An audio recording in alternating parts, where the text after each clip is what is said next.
Respected everyone, this is my first video. In this video, I would like to tell about our national emblem Ashoka. మనం ఈ జాతీయ చిహ్నాన్ని చాలా ప్లేసెస్లోనూ చూసే ఉంటాం. లైక్ మనీ నోట్స్ మీద, ఇంకా పాస్పోర్ట్, ఇంకా గవర్నమెంట్ చాలా ప్లేసెస్లో యూజ్ చేస్తూ ఉంటుంది. అసలు దీని హిస్టరీ ఏంటో తెలుసుకుందాం.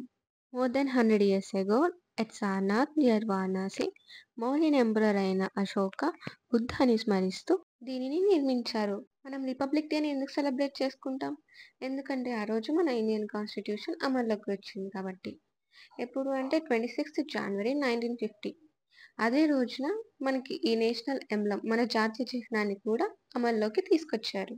ఈ ఎంబ్లంలో మనకి క్యాపిటల్ అండ్ అబాకస్ అని 2 parts ఉంటాయి.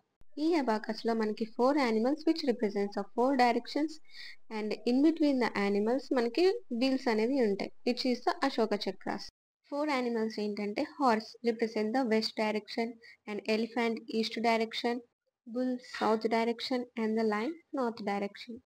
ఎలిఫెంట్ ఏం రిప్రజెంట్ చేస్తుంది అంటే క్వీన్ మాయా తన గర్భంలోకి ఒక వైట్ ఎలిఫెంట్ ప్రవేశిస్తుందని తనకి ఒక కల వస్తుంది. ఇది బుద్ధ జన్మించడాన్ని తెలియజేస్తుంది. ఎద్దు ఏం తెలియజేస్తుంది అంటే వృషభ రాశిని రిప్రజెంట్ చేస్తుంది. The month which Buddha was Born. And horse ఏం తెలియజేస్తుందంటే బుద్ధ తన ఆధ్యాత్మిక అన్వేషణను ప్రారంభించడానికి తన రాయల్ లైఫ్ని విడిచిపెట్టినప్పుడు తను స్వారీ చేసిన హార్స్ కంతకాని తెలియజేస్తుంది. 4th one is the lion. Buddha జ్ఞానోదయం పొందడాన్ని సూచిస్తుంది.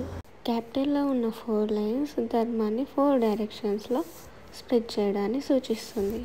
బిలో ద అబాకస్ సత్యమేవ జయతే అని రాసి ఉంటుంది. ఇది మండకోపనిషద్ నుంచి తీసుకొని దేవనాగరి స్క్రిప్ట్లో రాసి ఉంటుంది. So this is the story of our national emblem Ashoka. Thank you.